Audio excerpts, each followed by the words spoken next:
Ito po ang ating mga ingredients. Ayan po, beef. Ayan, sibuyas, bawang, saka mga vegetables. Ayan po. So, ayan po, papainitin lang po natin ang ating wok. Ayan.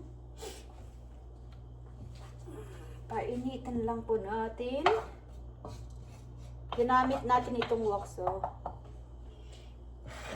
as you can see, ay, hindi na naman po tayo nagsuklay. Okay lang. Ganyan talagang nanay. Pag nasa bahay, hindi naman susuklay. So, lagyan lang po natin ng konting cooking oil, olive oil.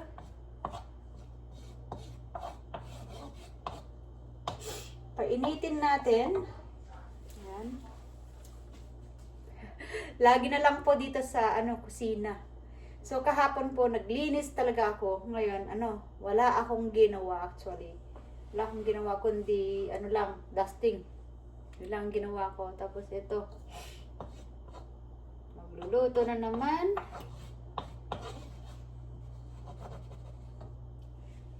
Ito na natin sahit. So, ayan. Kamusta po ang buhay-buhay?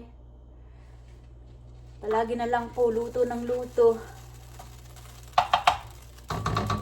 So, ayan, mainit na po yung ating, pan. I think, ay hindi pa. Oh, hindi pa mainit. Natin ilalagay itong onion.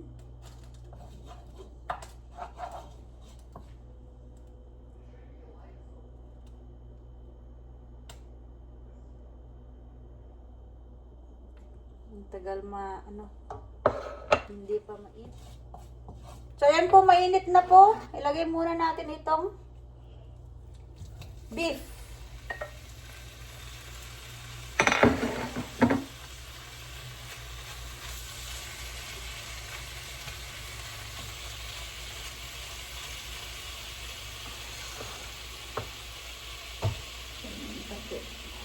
Lutuin muna natin itong beef.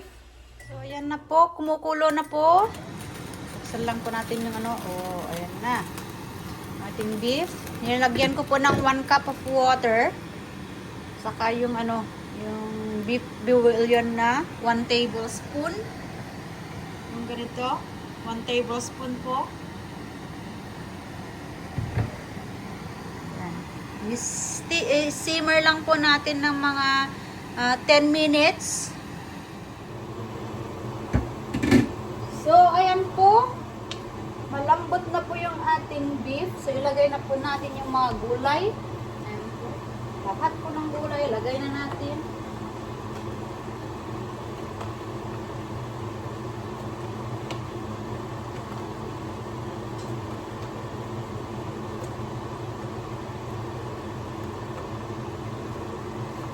Lahat ng gulay, ilagay na. Ayan. Pati ang onion. Ilagay natin.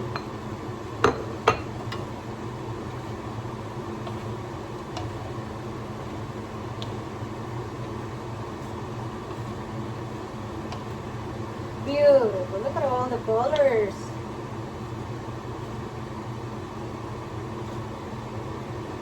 Ayan.